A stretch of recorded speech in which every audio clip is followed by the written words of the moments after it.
Okay po, let's pray po muna.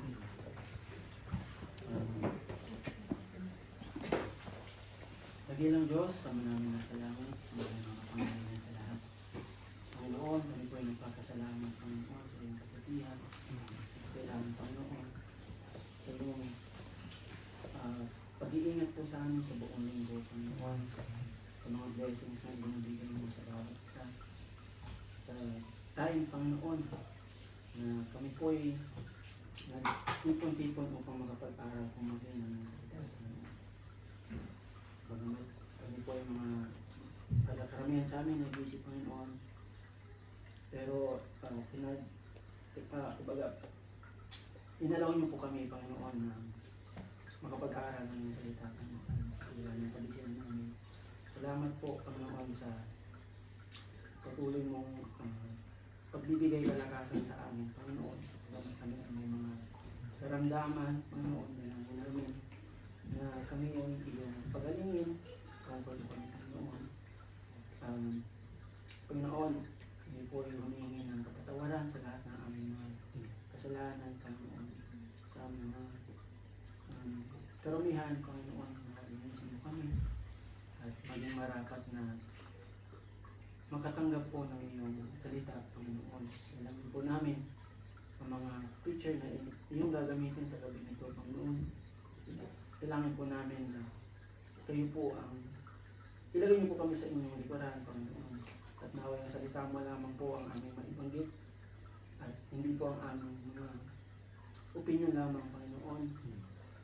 Salamat po sa iyong tinuro, Panginoon. Dalangin namin na ipaalala mo po sa amin ang lahat ng iyong tinuro, Panginoon. Maging blessings na nawa kami sa mga kapatid namin.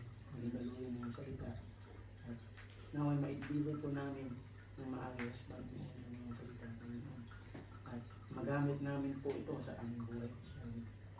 Salamat po muli sa mga Bible study points na iyong ginagamit pang patuloy na magiging blessings po sa iba, Panginoon. I-bless mo po kami sa aming pag-aaral, Panginoon. Naway ang banal na Espiritu ang mag-lead sa amin. Bigyan niyo po kami ng wisdom and understanding, Panginoon, na aming gagamitin sa gabi nito upang maunawaan po namin ang salita. Ito ang aming salamat dalangin sa Panginoon Jesus. Amen.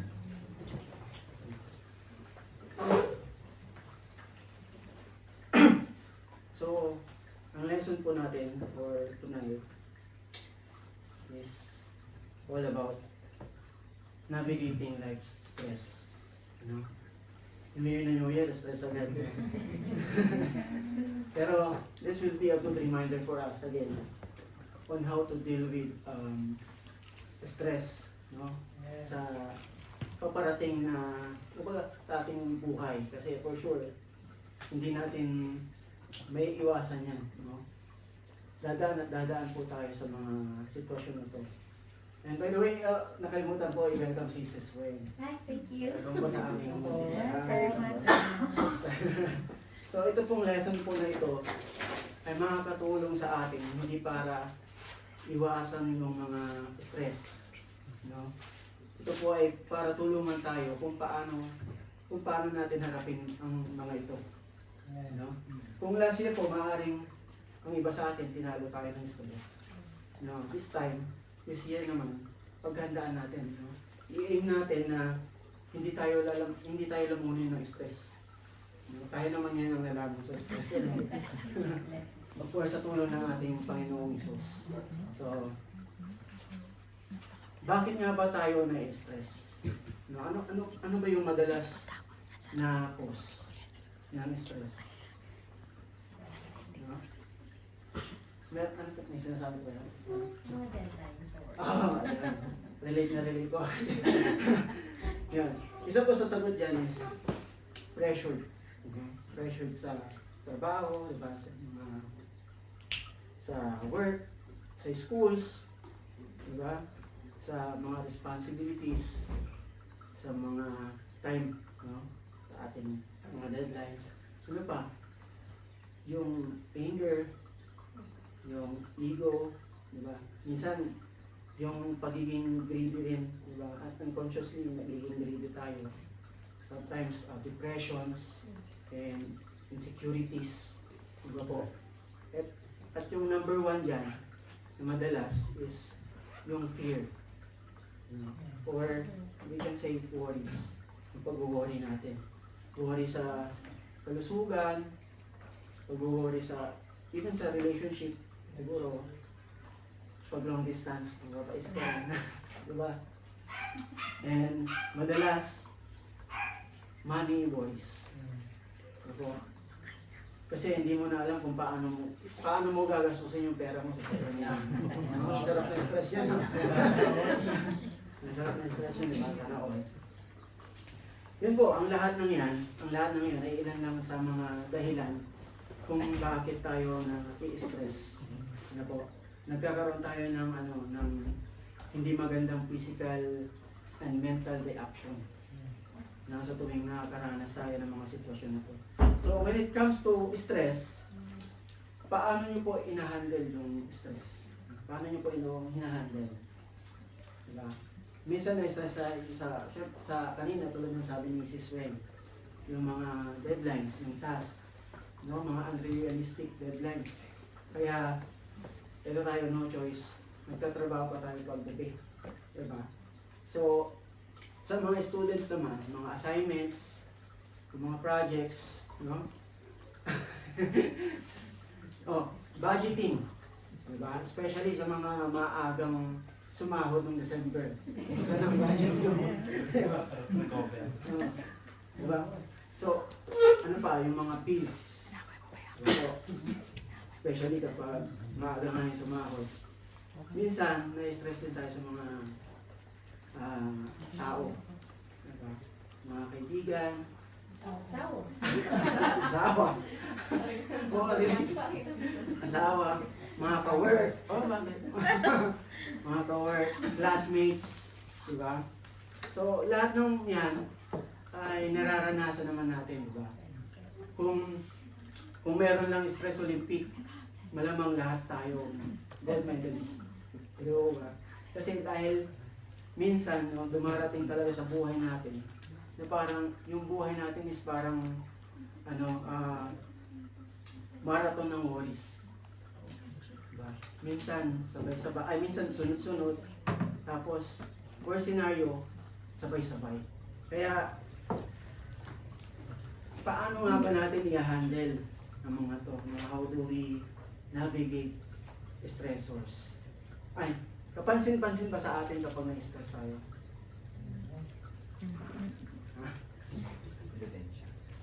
Umiinit ba yung ulo nyo kapag na-stress kayo?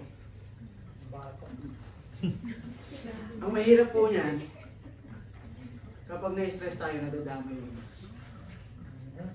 di ba po? Dami. Pero kaya nakakahanga po yung ibang tao na kahit sa sobrang dami ng mga problema nila. Kahit ano man ang sitwasyon nila, nagagawa pa rin nilang umiti, no? Nagagawa pa rin nilang tumawa, diba? Pero alam niyo ba kung bakit? Because they let God's peace to take the lead. Kasi iba, baliw na. Yung iba, hindi mo alam kung baliw. Pero, yung iba po, they let God's peace to take the wheel. Sinusurrender po nila agad sa Panginoon. Sinusurrender nila. And that's what Philippians chapter 4, 6 to 7 is all about. Saglit lang po ito. But before that, before we proceed to our passage po for tonight, as an introduction po, in a world filled with challenges and uncertainties, stress has become a common companion for many. Totoo po, di ba? And sometimes po, people commit suicides because of stress or depression or anxiety. No? Especially coming from social media, especially sa mga teens. Most of the time because of cyberbullying. Di po ba? Minsan because of the fear of failure or rejections. No? Tulad po ng napanood nyo naman po yung vlog ng aking anak. So, nagulat na lang ako, nagpa-vlog na, ang seryoso pa naman doon sa video. May ka-meeting kasi ako, hindi ako pwedeng magsalita na Ngayon, natuwa naman kami mag-asawa kasi yung confidence niya sa sarili niya nandun eh. Parang ibang-iba sa aming mag-asawa. Ngayon, natutuwa kami kasi nagagawa niya yun, nag-video siya. Ang thinking namin, para pagdating ng panahon, pag tumanda na siya, may nakikita kami. Memories, di ba? Pero, nung tumagal-tagal na, lagi na niyang tinatanong how many likes. Ilan na yung likes niya, ilan na yung followers niya. Validation niya. No, oo. Medyo natawa kami, pero at the same time, medyo nag-worry kami. Kasi yung thinking niya, he is up to likes. Ano po?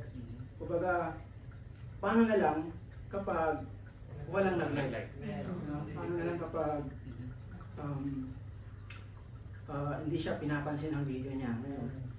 Iniisip namin, kaya in-explain din namin sa kanya, ewan ko kung naiintindihan niya, pero sana na okay lang, minsan okay lang na ma-reject ng ibang tao kasi that is part of growing up, no? Kaya, or isipin nyo, bata na yun, diba? Tingnan nyo kung paano mag-isip, paano pa kaya pag-teens, adult, hindi mo ba? Kaya as a believer, we are called to navigate these stressors with a sense of peace that transcends understanding. So as a followers of Christ, we are not called to be consumed by these pressures. Instead, we are invited to navigate life stressors with a sense of peace. A peace that goes beyond human logic and understanding. Ito po yung peace na hindi kayang ipaliwanag ng human. The peace of God. So this year po, let's try or we should navigate those stressors with the peace of God. Po. So in this lesson po, we will explore how to find and maintain the peace of God in the midst of stress. And to understand the true source of peace, we have some biblical illustrations po. Mamaya. Oops. Sorry. Magalaw. Yan. So, let us read po ang ating passage.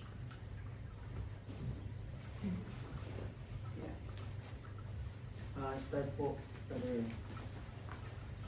Philippians 4, verse 6. Be careful for nothing, but in everything by prayer and supplication with thanksgiving, that your requests be made known unto God.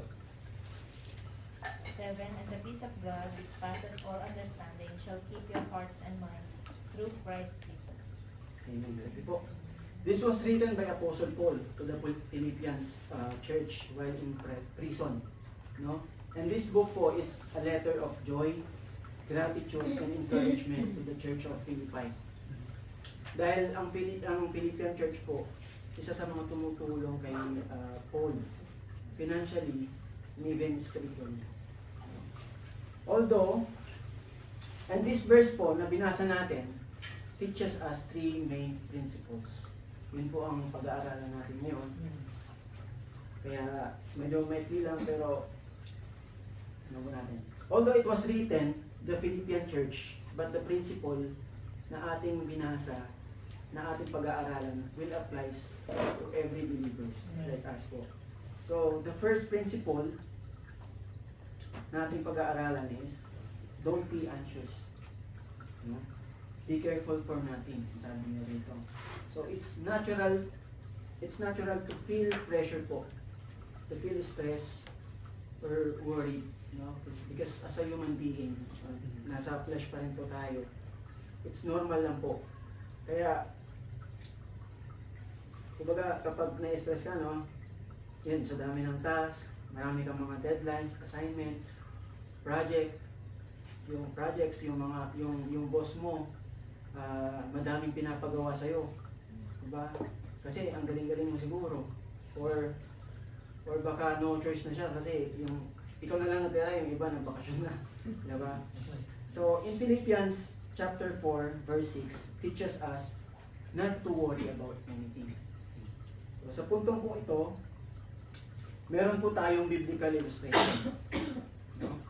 Mababasa po natin to in the book of Luke, chapter 10, verse 38 to 42. Basahin po natin. Luke chapter 10, 38. verse Sunod-sunod 38. lang. This is the story of Basahin ko po Adam. lahat? Or isa-isa? Isa-isa po ka. Luke chapter 10, verse 38. Now it came to pass as they went, that he entered into a certain village, and a certain woman named Martha received him into her house. 39 po. Okay. And she had a sister called Mary, which is also sat at Jesus' feet and heard his word. 40. But Martha was cumbered about much serving, and came to him and said, Lord, dost thou not care that my sister hath left me to serve alone? Feed her therefore, that she help me. 41. And Jesus answered and said unto her, Martha, Martha, thou art careful and troubled about many things. 10:42. But one thing is needful, and Mary had chosen that good part, which shall not be taken away from her. Amen. Salamat po. I know po many of us knows this story, no? Pero para sa iba po na hindi nakakaalam, o sa ibang na nakakaalam po, refreshment lang po. In this story po, Martha was anxious and worried about all the tasks that needed to be done, while Mary chose to sit at Jesus' feet and listen to his teachings. No, pinakiusapan pa ni Martha, Jesus Christ, na sabihin si Mary na tulungan siya.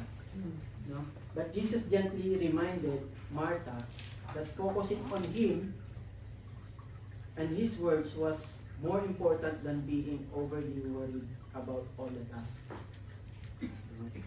Kaya, praise God po, hindi kumikilos si Ate Celia ngayon. So, nakikinig niyo lang po. So, ganoon din po sa atin. Madalas masyado tayong busy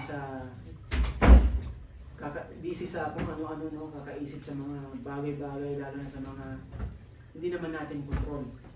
Ano, masyado tayong nagpo-focus sa problema, no? Nakakalimutan na natin mag-pray, nakakalimutan na natin magsumbong sa Kanya. No? Wala na akong time mag-pray, wala na akong time magbasa ng Bible kasi kailangan ko nang matapos yung ginagawa ko. Diba? Remember po, sabi ni Jesus Christ sa Matthew chapter 11 verse 28. Babasahin ko po, 29.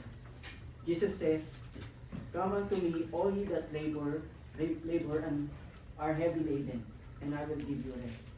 Take my yoke upon you, and learn of me, for I am meek and lowly in heart, and ye shall find rest unto your souls." So sa oras po na na-stress tayo, or worried tayo, we should find time to focus on God, no? Hindi sa problema. Diba ba? Instead of worrying, turn to God.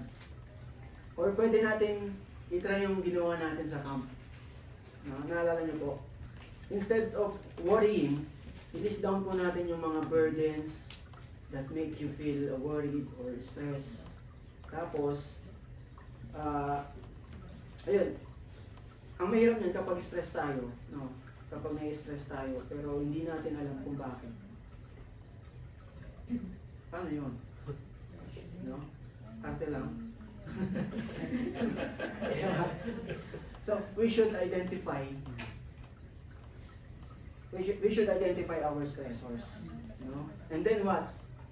We need to present these things to God.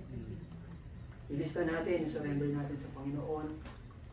Then, pwede natin sunugin tulad ng ginawa natin sa sa camp. Ewan ko lang, kasi for me, nung ginawa natin yung parang ano ulit eh, kumbaga, ano ba tawag doon? Oo, ayun po. So, surrender it to God. Ano po? How? By praying with thanksgiving. Ito po yung second point. Second principle. I know mahirap magpasalamat sa gitna ng pagsubok sa buhay. Ano po? Mahirap. But we should think another way. No? As a Christian. We have a lot of assignments, projects. Be thankful. No? Kasi nakakapag-aral ka. No? Nakakapasok ka sa magandang school. Teens.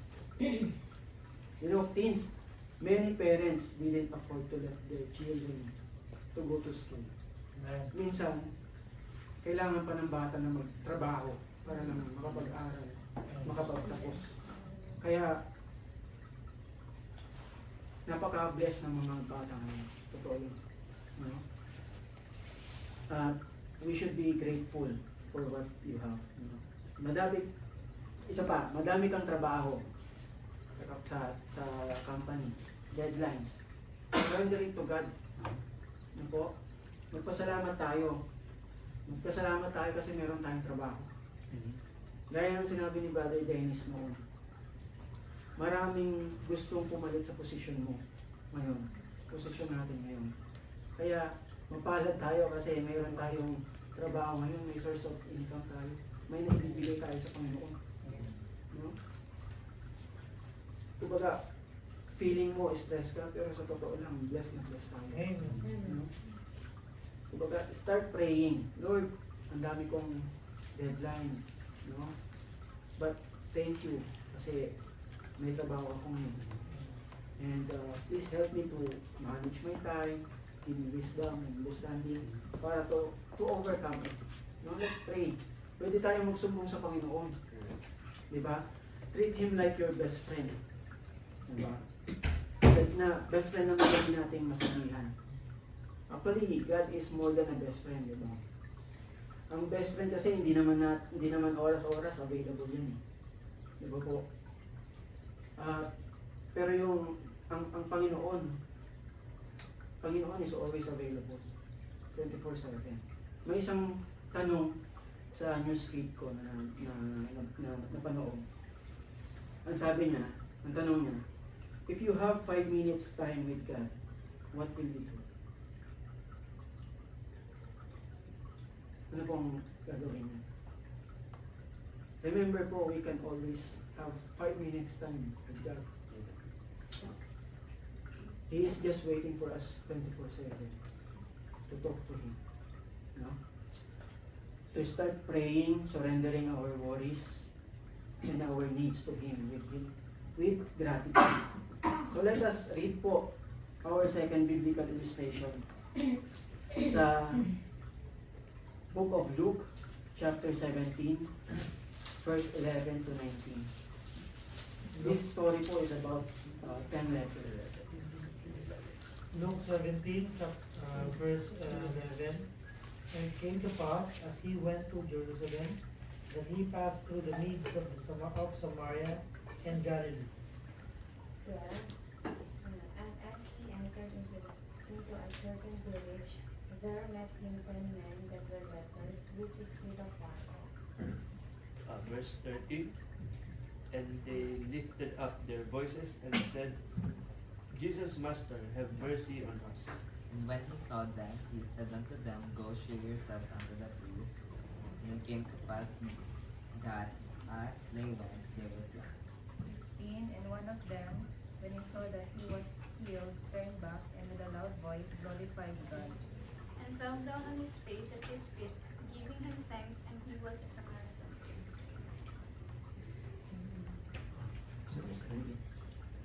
And Jesus answering said, Were there not 10 cleansed? But where are the 9? Verse 18. There are not found that turn to give glory to God save this stranger. Verse 9. And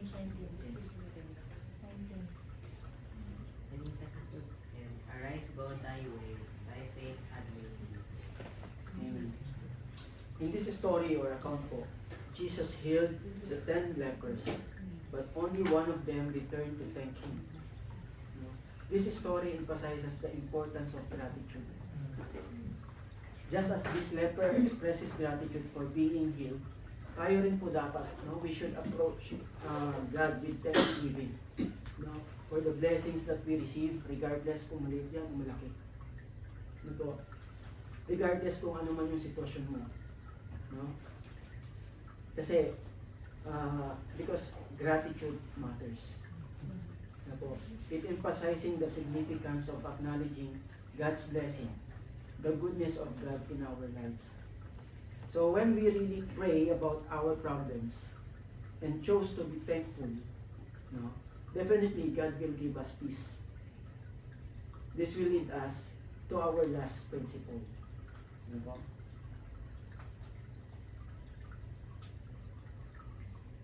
Yan. We will receive His peace. Again, we have a biblical illustration from the book of Mark, chapter 4, 35 verses 35 to 41. Ibasa po. This is coming this one. Mark chapter 4 verse 35. Mark 4, verse 35. And the same day, when the even was come, he said unto them, Let us pass over unto the other side. 36. And when they had sent away the multitude, they took him even as he was in the ship, and there were also with him other little ships. 37.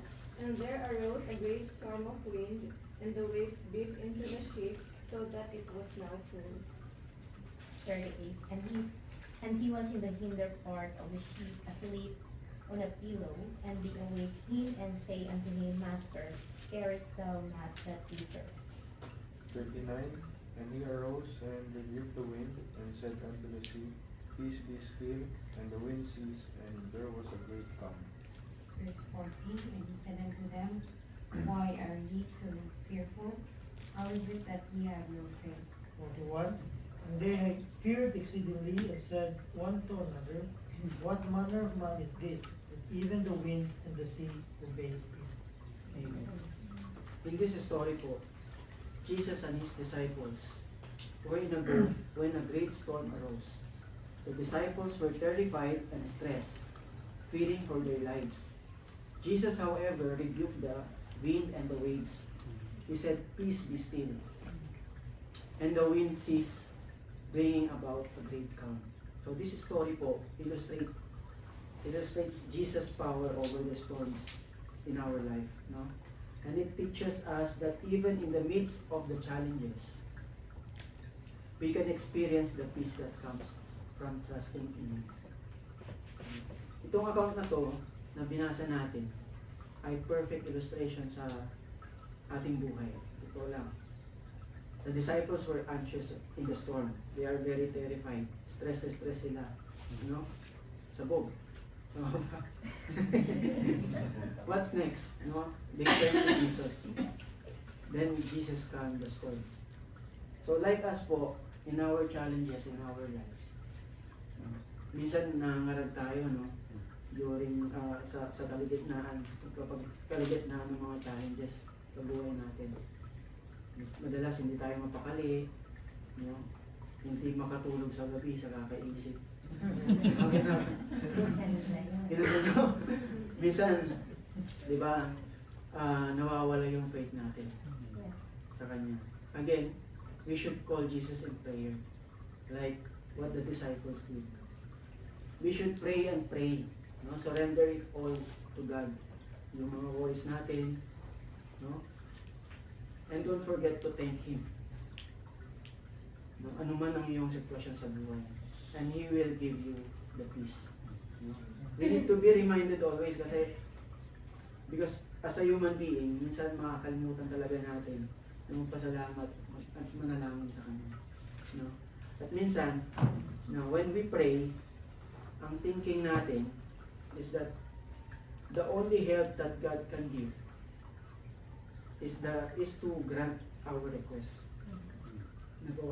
Na mabago agad yung sitwasyon. Though God can easily do that, He has the power to change any situation. But we need to understand that God does not promise to change every situation to our liking. Ano po ba? Ayon sa kagustuhan natin. No? What He does promise to do is give us peace during any situation. No? Ano ba yung makukuha natin sa pag-pray? No? Minsan we pray, minsan when we pray regularly to God, sometimes you will feel you're not gaining something. But let us think po in different way. No? When we pray regularly to God and choose to thank Him, okay, let's say you're not gaining something, okay, but you will lose many things. No, you will lose anger, ego, depression, insecurities, and most especially yung fear. Yung worries natin. Sometimes the answer to our prayer is not gaining, but about losing. God may or may not change the circumstances, but He will change our disposition toward it. He will change ang ating perspective toward sa stress or worries. In that point, we receive His peace. A supernatural peace that guards our heart and mind. Therefore, it is not about the circumstances, but it's about trusting the Lord. Hindi man nawawala pala yung God's peace in every situation. Diba? Feeling na natin nawawala. Pero, ang totoo niyan, nakakalimutan na natin magtiwala sa Kanya. So, if we don't trust God, then we don't have peace. Now, kung nagkataon po na may pinagdadaanan tayo ngayon, New Year na New Year, ano man ang sitwasyon natin ngayon, iluhod natin at magpasalamat sa Kanya. Ano man ang plano niya, may plano kasi ang Panginoon maaari hindi natin maintindihan ngayon. Pero remember po, sabi ng Panginoon sa Isaiah, Book of Isaiah, chapter 55, verse 8 to 9. Pakibasa po. Isaiah chapter 55, verse 8 to 9.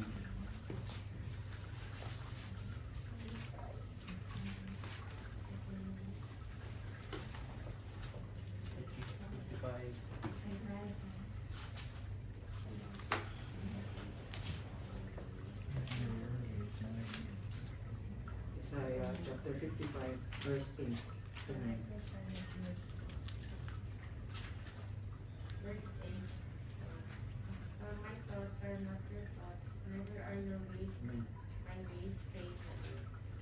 For as the heavens are higher than the earth, so are my ways higher than your ways, and my thoughts than your thoughts. Amen. So hindi natin alam yung plano ng Panginoon sa atin. No? Pwede niyang pakalmahin yung challenges. Yung challenges natin ngayon. No? If that is His will. Ano po? Or minsan, ikaw mismo ang kanyang pakakalmahin. So hindi man natin naiintindihan ngayon, but if we trust God, we will receive the peace na hinahangad natin.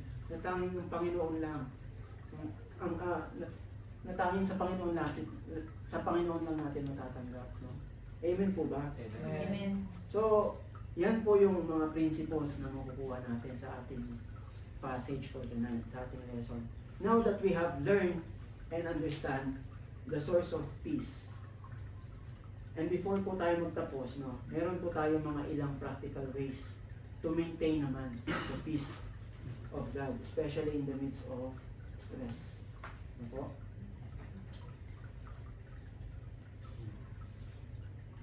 Ang first point po natin is prayer and meditation.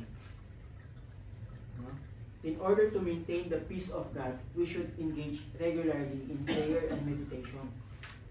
Because this is the way to express our thoughts, our feelings, and our worries, and our desires to Him. Ang meditation naman po, it will help you to focus on Him alone. No? And which will complement yung prayer time natin. So, through this prayer and meditation, we are opening our hearts, no? And connect with Him. So, if we want to maintain the peace of God, we should maintain connected with Him, no? Through prayer and meditation. Tulad ng sabi sa key verse natin, no? By the way, it's a commanded pala. It's a command, by the way, to pray. No? Surrender it to God, and we will receive peace from Him. Ang second point is daily devotional or reading the Word of God. Sabi dito, reading the Bible is like having a direct conversation with God through His written Word. It's a way to understand His teachings, His promises, and His character. If true prayer and meditation will help us to express our feelings, to talk to God, daily devotional and reading the Bible naman po is one of God's way to respond to. No? By reflecting on the teachings of Jesus, and stories of individuals na kung saan they found peace through their relationship with God. Katulad ng mga biblical illustrations na nabasa natin kanina. So, through this, makikilala natin at mauunawaan natin yung source of peace, which is si God, no? By reflecting the Word of God. Sabi sa Psalms 119 verse 165, Psalms 119 verse 165.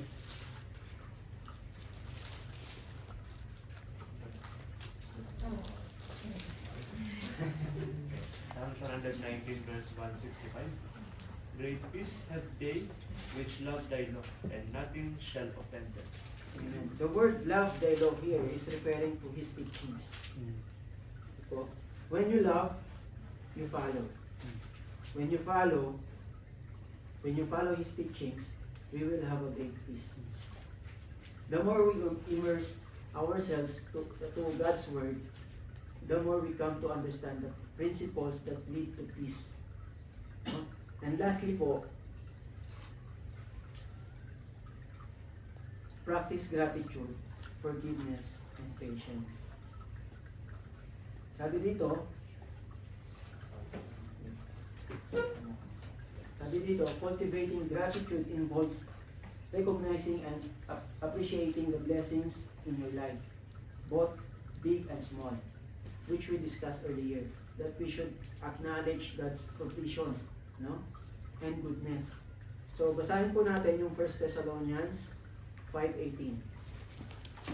1 Thessalonians 5 verse 18.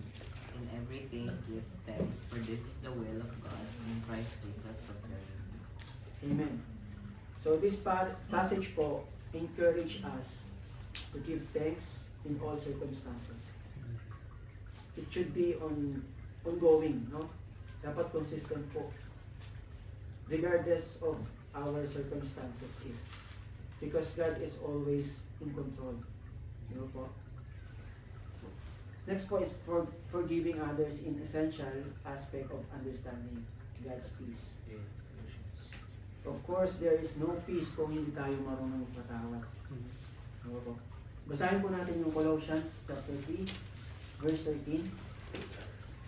Forbearing one another and forgiving one another, if any man have a quarrel against any, even as Christ forgave you, so also do ye. Amen.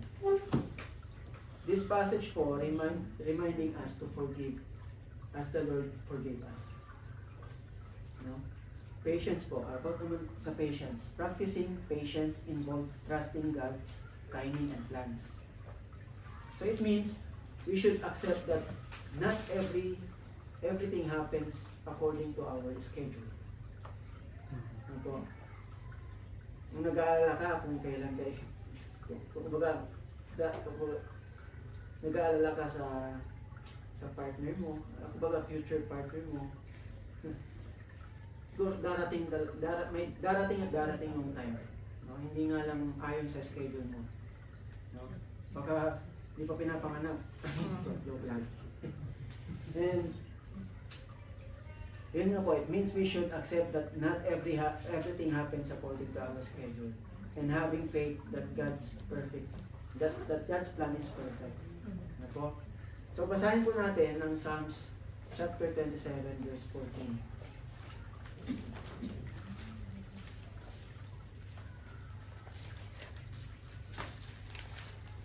Psalms chapter 27 verse 14. Psalm 27:14. Wait on the Lord, be of good courage, and he shall strengthen thine heart. Wait, I say, on the Lord. Amen. So this verse po encourage us to wait for the Lord with strength and courage. No? It requires trust and patience that will lead us experiencing His peace. So these are some of the practical ways for us to maintain the peace of God into our lives. No? And dapat natin i-apply sa ating buhay, no? Ating daily life, especially sa ating buhay Kristiyano, because it helps us to maintain connected with His presence, His teachings, character, and peace. So, in conclusion po,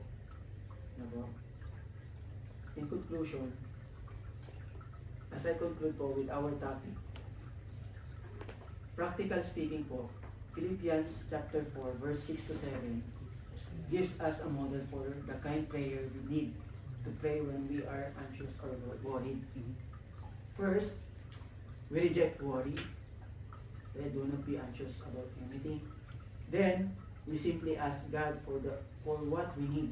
In every situation, by prayer and petition, present your request to God. And we thank Him for all that He has already done. Finally, we rest, knowing that He loves us and will work things out for our good and His glory. So, then God's peace is ours.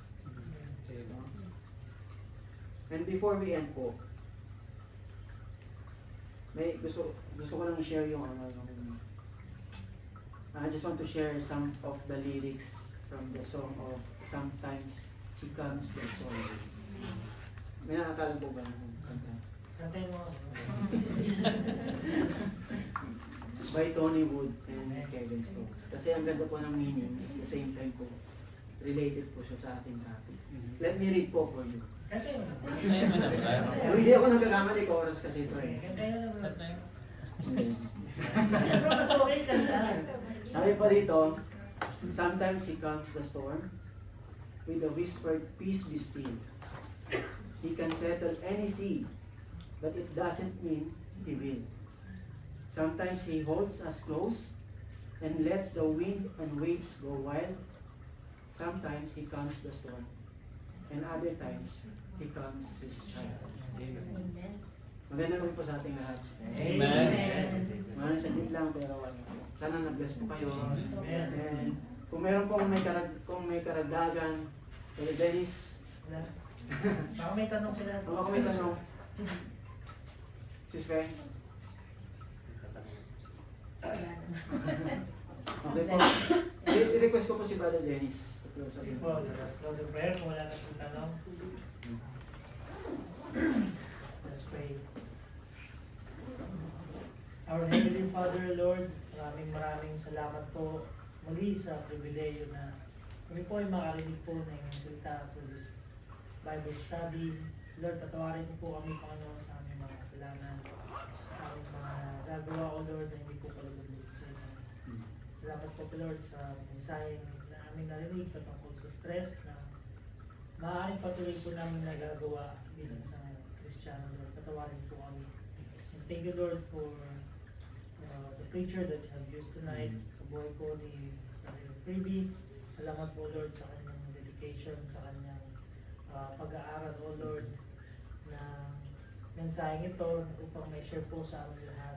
Una, Panginoon, sa kanyang ministry na patuloy niyo pong siyang binibigyan ng lakas, ng talino, ng oras, Panginoon, na nagmumula sa inyo. Thank you, Lord, sa buhay ni Brother Kirby at ganun din po ng kanyang asawa si Sister Joy. Thank you, Lord, sa kanyang buhay at kami po ay na-bless sa mensahe ngayong gabi ito. It is very timely that us are living in a very stressful life na hindi po kami dapat magpapapekto.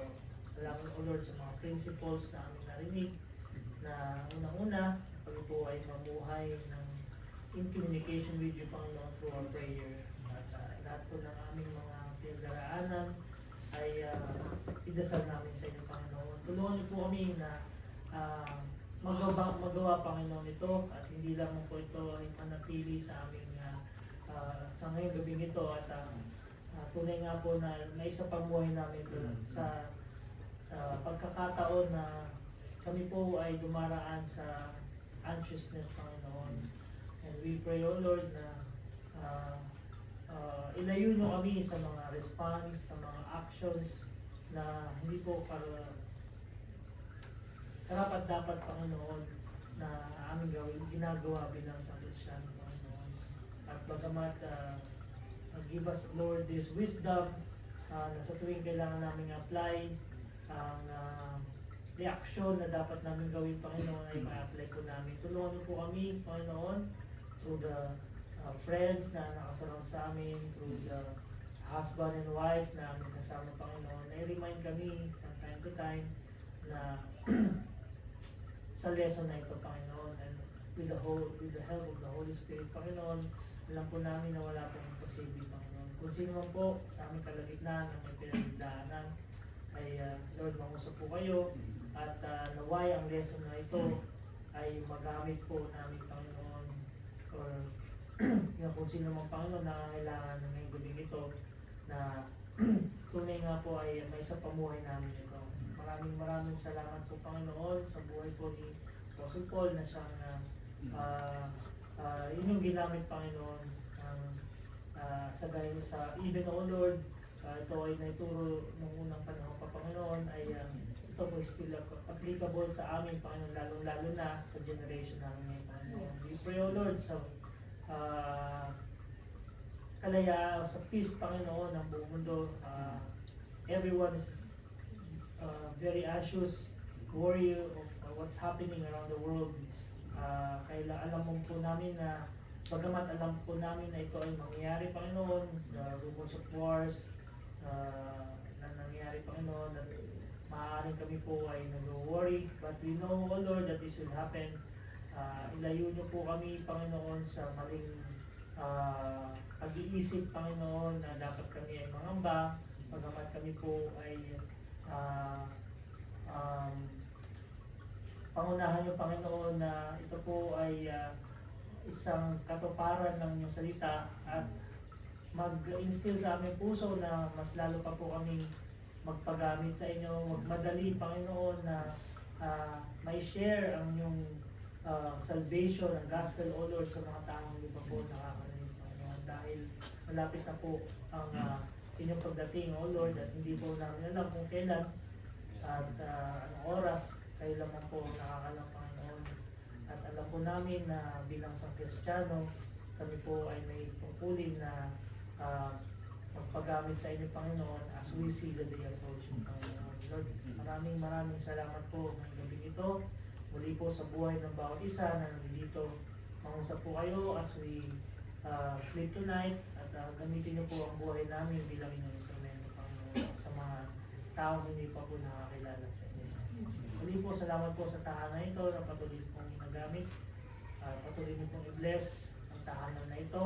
At ganun din po, Panginoon, sa mga kapatiran nagpapagamit po ng mga tahanan. Even, O Lord, sa mga kapatiran malalayo at sa mga place na to, still they have the desire to join the Bible study. Salamat po, Panginoon. Patuloy niyo po silang i-bless, kami i-bless, Panginoon. Even, O Lord, sa mga kapatiran hindi namin kasama, may bless them, O Lord, kung sila po ay may sakit, pagalingin niyo po sila, in-order sa mga kapatira na hindi po may sakit, kayo po magpagaling, at inaalala po namin sila ngayong gabi ito, Panginoon.